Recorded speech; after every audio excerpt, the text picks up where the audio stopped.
Hi, welcome to the Shelly Studio, and today I thought I would make myself some faux postage stamps for my art journal pages and building my stash. This is another build my stash video. I will link the playlist down below if you're interested in seeing what else I've created to build my stash.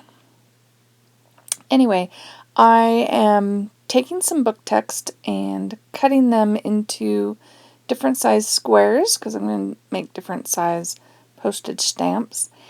And then I will take, I don't have a rickrack or a zigzag pattern scissors, but I have like a scallop and I'm holding it so that the scallop part is towards the inside. Does that make sense? And figured that looked close enough to a postage stamp pattern. And I had to pre-cut my pages because I tried cutting without pre-cutting, and I didn't cut them very straight. I don't know if that made sense. But anyways, I cut my squares first, then I trim the pattern. There we go. A lot of people are making these, and I've just enjoyed watching them make them. I thought I'd give it a try. So once I cut them all out, I am taking scraps, more of my using up my scraps project, and just taking them and giving them all a background. So I'm tearing the edges, not trying to be perfect or anything, and just using, that's Elmer's Extreme, I don't know if that one's Extreme, but Elmer's glue stick, because that's what I have. And just gluing these on and creating a background. And this one needs just a little bit more to fill in that space. So we'll just take a brown. I can't remember who I watched that did it this way, and I really liked what they created, so that's why I'm doing it this way. I'll show you a couple of more of these.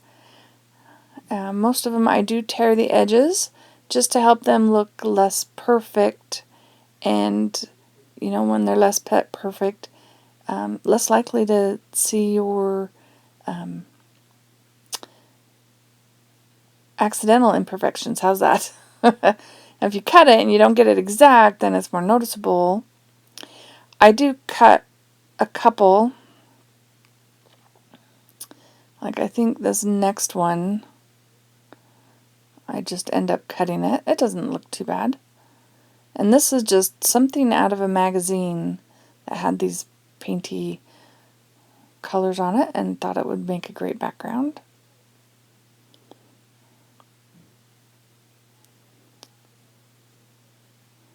So there's that one. That's fairly straight, right? Okay, so once I get the backgrounds on all of these, then I start looking for focal images to glue on top. Now I've cut images out of magazines. I have random images, mostly stuff from magazines. I did have, or I do, well, it's gone now. I've cut everything out of it.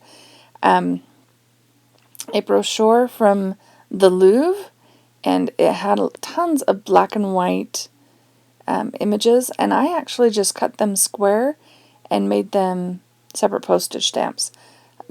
They are included in the photos at the end, so you'll get to see what they look like.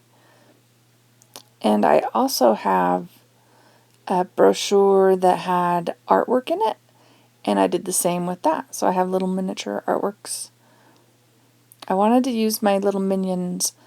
Those are actually duct tapes. They're very thick, but I can't remember if I end up using them or not. I don't think I did.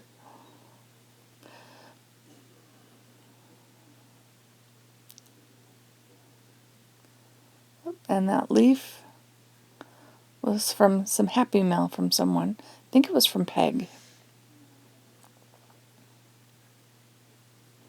But this was fun, just playing around, adding little bits and pieces to things.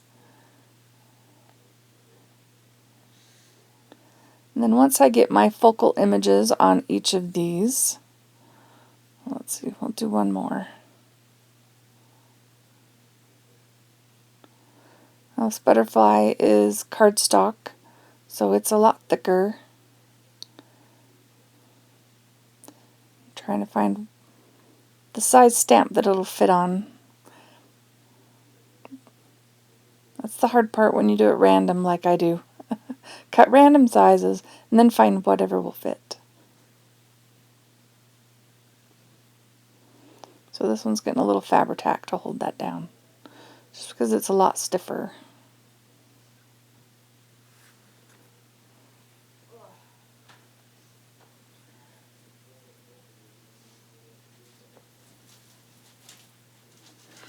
Okay, so now I'm just going to ink around the edges. I don't do it to every one of them, but I do them to a few just to get them a little more vintagey looking and old looking. And those are the ones from the brochure of the Louvre.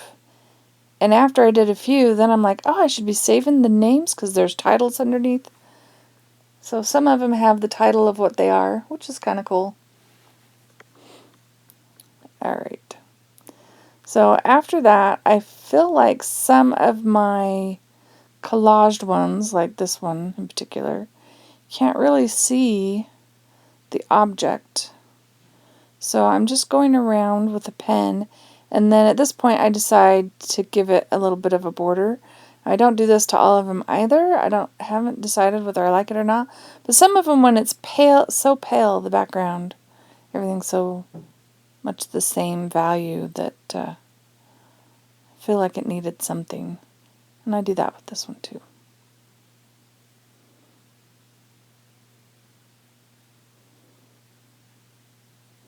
And I think the Louvre brochure was a great bonus. Now, the one lady I watched, she actually stamped like little mini numbers for the amount of the postage, and I didn't really have that. So I was trying to do an I for a 1 or whatever, because I didn't really have numbers. So that one was supposed to be a 1 and a 0, make 10. But after a little while I give up because it looks too much like an I. It doesn't look like numbers. Now this stamp is just like postmark. So it's got the circle and the lines and stuff. And I just use bits and pieces of it. I tried that ink pad. I should toss that pad. Pulled out a different one, a little juicier. And just put some cancellation marks on the postage, trying to avoid the focal image, of course.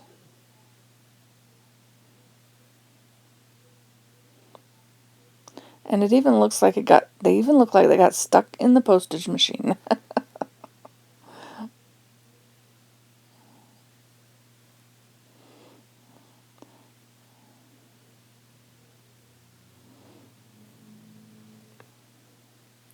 So these ones are the ones that were little paintings in a brochure.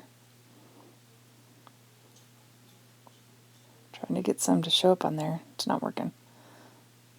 Alright. So that's pretty much it. Simple, fun little project. I hope you liked that.